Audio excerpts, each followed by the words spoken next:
என் ரத்தத்தின் ரத்தமான உடன்பிறப்புகளை என் உயிரினும் மேலான அன்பு உடன்பிறப்புகளை not only a description but also a clear declaration.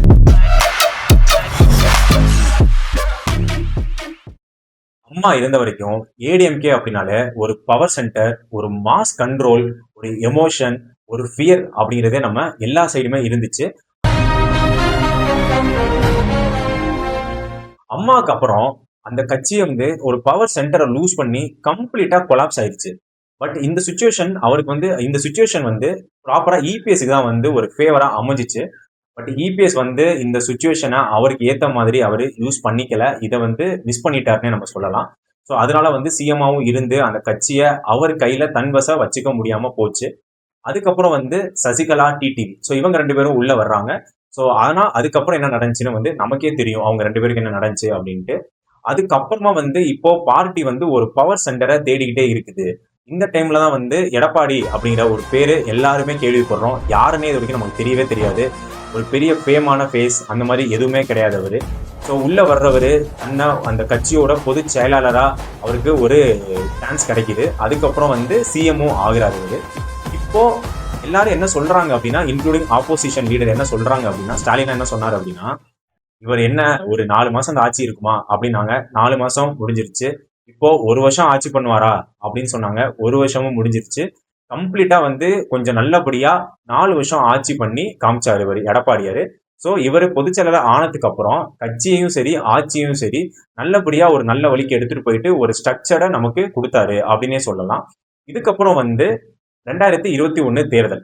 So நமக்கு எல்லாருக்குமே தெரியும், தமிழ்நாட்டில் எல்லா கட்சியும் கம்பேர் பண்ணும்போது டிஎம்கே தான் வந்து ஒரு பெஸ்ட் ஆப்போசிஷன் லீடராகவே வந்து பர்ஃபார்ம் பண்ணுவாங்க அப்படின்னு நம்ம சொல்லலாம். ஸோ இங்க வந்து டிஎம்கே என்ன பண்றாங்க அப்படின்னா, இந்த பொள்ளாச்சி இஷ்யூ, அதுக்கப்புறம் வந்து இந்த ஸ்டெர்லைட் இஷ்யூ, இது 2யுமே வந்து பயங்கரமா மக்கள் கிட்ட எடுத்துட்டு போயிட்டு ஒரு பெரிய பேசு பொருளாக்கி ஏடிஎம்கேக்கு வந்து ஒரு ஆன்டி இன்கம்பன்சியை கிரியேட் பண்ணாங்க. அதுக்கப்புறம் வந்து அந்த ஹைட்ரோ கார்பன் இஷ்யூ அது வந்து பயங்கரமா ஒரு பேசு பொருளாக்கி அதை வந்து பேக் பண்ணி டிஎம்கே நல்லாவே மக்கள் கிட்ட பேச எடுத்துட்டு போயிட்டு ஏடிஎம்கே மேல இருக்க ஆன்டி இன்கம்பன்சியை நல்லாவே இன்க்ரீஸ் பண்ணாங்க அப்படின்னு நம்ம சொல்லலாம். ஸோ இதுக்கப்புறம் வந்து பார்த்தோம் அப்படின்னா இந்த ரீசனால 21 எலெக்ஷனோட ரிசல்ட் வந்து டிஎம்கேக்கு ஃபேவரா முடிஞ்சிருச்சு. அதுக்கப்புறம் வந்து மறுபடியும் எடப்பாடியார் அவரோட அந்த லீடர்ஷிப் மேல ஒரு சின்ன கொஸ்டின் மார்க் வந்துச்சு. ஸோ ஓபிஎஸ் என்ன பண்றாரு, அவருக்கு இருக்க நிறைய டார்ச்சர்ஸ் கொடுத்துட்டே இருக்கிறாங்க. அந்த கட்சிக்கான இஷ்யூஸ் நிறைய வந்துட்டே இருக்கு நிறைய சைட்ல இருந்து. ஸோ இது எல்லாத்தையுமே வந்து ப்ராப்பரா அவர் டேக்கிள் பண்ணி ஸோ ஓபிஎஸ் கட்சியில இருந்து நீக்கினாரு. அதுக்கப்புறம் சசிகலா சின்னம்மா அவங்களையும் கட்சியில இருந்து நீக்கினாரு. அதுக்கப்புறம் டிடிவி, ஸோ அவங்களையுமே கட்சியில இருந்து நீக்கிட்டு இது மாதிரி நான் வந்து ஒரு ப்ராப்பரான ஆளுமையான ஆளு, இந்த கட்சியை நான் நல்லபடியா வழி நடத்துவேன் அப்படின்னு சொல்லி நிரூபிச்சுட்டே இருந்தாரு. ஆனா மறுபடியும் 2024 பார்லிமெண்ட் எலெக்ஷன் வந்துச்சு. பார்லிமெண்ட் எலெக்ஷன்ல இவங்களுக்கு ஏத்த மாதிரி ஒரு சாதகமான ரிசல்ட் இவங்களுக்கு அமையல. ஏன்னா பிஜேபி இவங்க கூட்டணியில தனிச்சுதான் இவங்க போட்டிக்கிட்டாங்க. அது நம்ம எல்லாருக்குமே தெரியும். ஸோ இதுக்கப்புறம் மறுபடியும் 2026 ஏடிஎம்கேக்கு வாழ்வா சாவா அந்த மாதிரி ஆயிடுச்சு. ஸோ இந்த டைம் நம்ம ஜெயிச்சே ஆகணும், இல்லை அப்படின்னா நம்மளோட பார்ட்டி கேடர்ஸ் எல்லாருமே வந்து சோர்ந்து போயிடுவாங்க. இது ஃபர்ஸ்ட். 2வது நம்மளோட லீடர்ஷிப் மேல ஒரு கொஸ்டின் வந்துடும், நம்மளோட சீட்டுக்கே வந்து ஒரு பெரிய ஆபத்து இருக்கும் அப்படின்னு தன்னை வழி நடத்திக்கணும் அப்படின்னு சொல்லி என்ன பண்ணாருன்னா எடப்பாடி விஜய் கிட்ட பேச்சுவார்த்தை நடத்துறாரு. பட் ஆனா விஜய் என்ன சொல்றாங்க, அந்த பேச்சுவார்த்தை வந்து சுமூகமா போகல. வேற வழியே இல்லாம எடப்பாடி வந்து பிஜேபி கூட கூட்டணி வைக்கிறாங்க.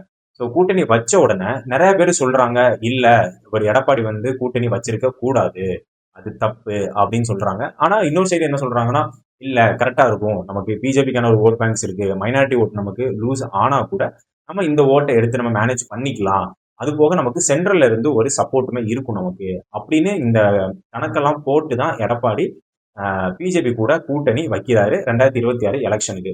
ஸோ அதுக்கப்புறம் வந்து அப்படியே போயிட்டே இருக்கு எலெக்ஷன் வந்து நெருங்க ஸ்டார்ட் ஆகுது. இந்த டைம் பார்த்தோம் அப்படின்னா வந்து இதுல ஒரு விஷயம் நம்ம நல்லா நோட் பண்ணி பார்க்கணும். அதாவது என்னன்னா, டிஎம்கே வந்து நம்ம லாஸ்ட் வீடியோல சொன்ன மாதிரியே டிஎம்கே வந்து எப்பவுமே அந்த ட்ரெண்டுக்கு ஏற்ற மாதிரி தன்னை அடாப்ட் பண்ணிக்கிட்டே இருப்பாங்க. ஃபார் எக்ஸாம்பிள் யூத் விங் உள்ள எடுத்துட்டு வர்றது, அதுக்கப்புறம் அவங்களோட ஆன்லைன் பிரசன்ஸ் ஐடி விங் மூலமா அந்த பென் அப்படிங்கிற ஒரு கம்பெனி ஏஜென்சி மூலமா அது அவங்களோட பிரசன்ஸை வந்து பயங்கரமா இன்க்ரீஸ் பண்ணி யங்ஸ்டர்ஸை போய் ரீச் பண்ணாங்க. பட் ஆனால் ஏடிஎம்கே வந்து இதை சரியா பண்ணல. அவங்களோட ஐடி விங் டோட்டல் ஃபிளாப்பு. ஒரு ஸ்ட்ராட்டஜி அப்படிங்கிற ஒரு விஷயத்த அவங்க பில்டு பண்ணவே இல்லை. எடப்பாடி வந்து எதை பிலீவ் பண்ணார் அப்படின்னா, தம்பி நான் போறேன், களத்துல நிக்கிறேன், நான் வந்து பிரச்சாரம் பண்றேன், என்னோட மக்கள் 200 அப்படின்னு சொல்லி 200 தொகுதி அவராவே போயிட்டு தன்னை ஒரு பவர் சென்டரா வச்சு பிரச்சாரம் பண்ணாரு. ஆனா அவரை தாண்டி வேற எந்த லீடருமே எந்த மினிஸ்டர்ஸுமே வந்து ஒரு எக்ஸ்ட்ரீமா ஒரு பாப்புலரா வந்து பிரச்சாரம் பண்ணல அப்படின்னு நம்ம சொல்லலாம். அதே மாதிரி ஒரு ப்ராப்பரான ஒரு லீடரா இவரு தன்னை காட்டிக்கிட்டாலுமே அது வந்து ஒரு அக்ரெசிவ்னஸ் எதுவுமே அவர் கொடுக்கவே இல்லை. ஒரு சரியான அக்ரெசிவா இந்த கட்சி ஆப்போசிட் லீடரா அவர் பெர்ஃபார்ம் பண்ணல. அவர் மேல நிறைய குற்றச்சாட்டு இருந்துகிட்டே இருந்துச்சு. ஏன்னா அவர் வந்து பாத்தீங்கன்னா நம்மளோட சீட்டுக்கே அதாவது ஆபத்து வருது அப்படிங்கிறப்ப அவர் அதுலயே ஃபோக்கஸ் பண்ணதுனால இந்த கட்சி டிஎம்கேக்கு வந்து சரியா அடிக்கல அவரு. டிஎம்கேக்கு வந்து சரியா ஒரு இது பண்ணல அப்படின்னே வந்து மக்கள் எல்லாருமே இவர் மேல ஒரு குற்றச்சாட்டு வச்சுக்கிட்டே இருக்கிறாங்க, இன்க்ளூடிங் பார்ட்டி கேடர்ஸ். ஸோ இது மாதிரி இப்படியே எலெக்ஷன் ரிசல்ட் போய்கிட்டே இருக்குது. தென் அதுக்கப்புறம் பார்த்தோன்னா விஜய்க்கான கிராஃப் பயங்கரமா இன்க்ரீஸ் ஆகிட்டே இருக்குது. ஸோ இங்க புதுசா வந்த விஜய் என்ன பண்றாரு அப்படின்னா வந்து ஒரு நரேட்டிவை செட் பண்றாரு. அதாவது டிஎம்கேவா டிவிகேவா அப்படின்னு செட் பண்ணி ஏடிஎம்கே வந்து 3வது இடத்துக்கு தள்ளிட்டாரு. ஸோ அப்போ கூட ஏடிஎம்கே ரொம்ப அக்ரெசிவா பெர்ஃபார்ம் பண்ணணும், ஒரு ஐடி விங்கோட பிரசன்ஸை வந்து இம்ப்ரூவ் பண்ணணும் அப்படின்னு அவங்க எதுவுமே பண்ணல. அதே அந்த பழைய பேட்டர்ன், ட்ரெடிஷனல் பேட்டர்ன், நான் பீப்புள்கிட்ட போறேன், பீப்புளை நான் மீட் பண்றேன், பிரச்சாரம் பண்றேன், பொதுக்கூட்டம் போடுறேன், ஸோ அது நமக்கு வந்து ஓட்டா வரும் அப்படின்னு சொல்லி எடப்பாடி பெர்ஃபார்ம் பண்ணிக்கிட்டே இருந்தாரு. பட் ஆனால் end of the day 26 election result நம்ம எல்லாருக்குமே தெரியும் எப்படி வந்துச்சு அப்படின்னு. யாருமே எதிர்பார்க்காத மாதிரி விஜய் வேவ் இல்ல, விஜய் சுனாமி. அதுல ரொம்ப காணாம போன கட்சி அப்படின்னா 2 கட்சி சொல்லலாம். ஒன்று நாம் தமிழர், இன்னொன்று ஏடிஎம்கே. ஸோ இந்த 2 கட்சியுமே வந்து பயங்கரமா அடிபட்டு இருக்காங்க அப்படின்னு நம்ம சொல்லலாம். ஸோ ஓரளவு டிஎம்கே வந்து அதை கணிச்சு கொஞ்சம் ஆன்லைன் பிரசன்ஸ்னால அவங்களோட ஓட் ஷேர் கொஞ்சம் தக்க வச்சிருக்காங்க. பட் ஆனா நம்ம இந்த லாஸ்ட் இயர் டேட்டா 2024 அதோட டேட்டா 2026 இது ரெண்டையும் கம்பேர் பண்ணோம் அப்படின்னா டிஎம்கே வாங்கின ஓட் ஷேரோட 4% கம்மியா இருக்குது. அதுக்கப்புறம் பார்த்தோன்னா என்டிகே அவங்க 8% வாங்கினாங்க. ஆனா இந்த எலெக்ஷன்ல அவங்க 4% தான் வாங்கியிருக்காங்க. பட் ஆனா உங்களுக்கு ஒரு ஃபேக்ட் என்ன தெரியுமா? ஏடிஎம்கே 2024 எலெக்ஷனை கம்பேர் பண்ணும்போது 0.75% ஓட் ஷேர் ஆக்சுவலி இன்க்ரீஸ் ஆயிருக்குது.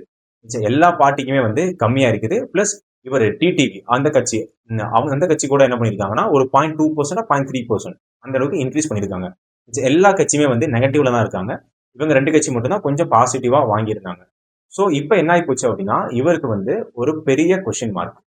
எஸ், உங்களால ப்ராப்பரான லீடர்ஷிப் இல்லை, நாங்கள் எல்லாம் சொல்றத நீங்க கேட்க மாட்டீங்க, டெசிஷன் எல்லாம் நீங்க மட்டுமே அலோனா எடுக்கிறீங்க, அதனால நம்ம வந்து எந்த எலெக்ஷன்லையுமே நம்மளால ஜெயிக்கவே முடியல. நாடாளுமன்ற எலெக்ஷன்ல நம்மளை வந்து ஒரு எம்எல்ஏ சீட் கூட வாங்க முடியல, கம்ப்ளீட்டா ஸ்வீப் ஆயிடுச்சு. இப்போ 26ல நம்ம ஜெயிச்சிருவோம், கான்ஃபிடண்டா இருங்கன்னு சொன்னீங்க. ஆனா நம்ம வந்து ரொம்ப படுதோல்வி அடைஞ்சு நம்ம எதிர்கட்சியா கூட இருக்க முடியாம 3rd பிளேஸ் போயிட்டோம் அப்படின்னு சொல்லி கட்சிக்குள்ள ஒரு பெரிய இஷ்யூ ஆயிடுச்சு. ஸோ இதுக்கப்புறம் என்ன அப்படின்னா எஸ்பி வேலுமணி, ஸோ அவங்களும் வந்து சிவி சண்முகம் பிளஸ் விஜயபாஸ்கர், இவங்க 3 பேரும் வந்து என்ன பண்றாங்க, ஓகே இதுக்கப்புறம் நம்ம இப்படியே இவர் சொல்ற லீடர்ஷிப்பே நம்ம ஃபாலோ பண்ணிக்கிட்டே இருந்தோம் அப்படின்னா இந்த கட்சி வந்து இருக்க இடமே தெரியாம போயிடும். ஸோ நம்ம வந்து என்னன்னா ஜென்சி பாலிடிக்ஸ், ஸோ அது கூட நம்ம வந்து அடாப்ட் பண்ணிக்கணும் அப்படின்னு ஒரு டெசிஷன் எடுத்து இவங்க என்ன பண்றாங்க, 3 பேரும் வந்து விஜய் கூட ஒரு பேச்சுவார்த்தையில ஈடுபடுறாங்க.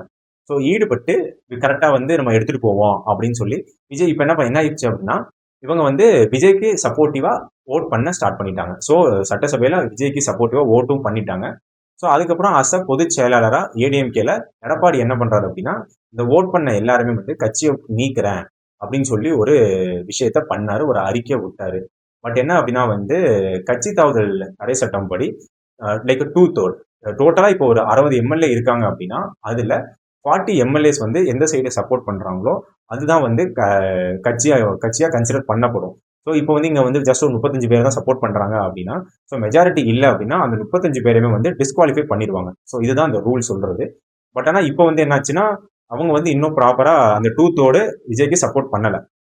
ஸோ அந்த ரீசனால இப்போ எடப்பாடி என்ன பண்றாரு, அஸ் அ பொதுச் செயலாளரா கம்ப்ளீட்டா இவங்க எல்லாருமே வந்து கட்சியில இருந்து ஒதுக்கி வச்சுட்டாரு. ஸோ இப்போ ஆப்போசிட்ல இப்போ இந்த எஸ்பி வேலுமணி, அதுக்கப்புறம் விஜயபாஸ்கர், சிவி சண்முகம், ஸோ இவங்க என்ன பண்றாங்க, மறுபடியும் ஒரு மீட்டிங் போட்டு இது எப்படி எடுத்துட்டு போகலாம் அப்படின்னு சொல்லி ஒரு டிஸ்கஷன் போயிட்டு இருக்கு. இப்போ டே டு டே ரொம்ப எக்ஸ்ட்ரீமா போய்கிட்டே இருக்கு. ஸோ இப்போ ஒரு சுச்சுவேஷன் பார்த்தோம் அப்படின்னா ஏடிஎம்கேங்கிற ஒரு கட்சி இருக்குமா அப்படின்னே நமக்கு தெரியல. ஆனா இங்க நம்ம வந்து எடப்பாடியார்கிட்ட கேட்கிற கொஸ்டின்ஸ் என்ன அப்படின்னா அவர் பண்ண தப்பு அப்படிங்கிறது ஃபர்ஸ்ட் பிஜேபி கூட கூட்டணி வச்சது, அது ஒரு பெரிய தப்பு.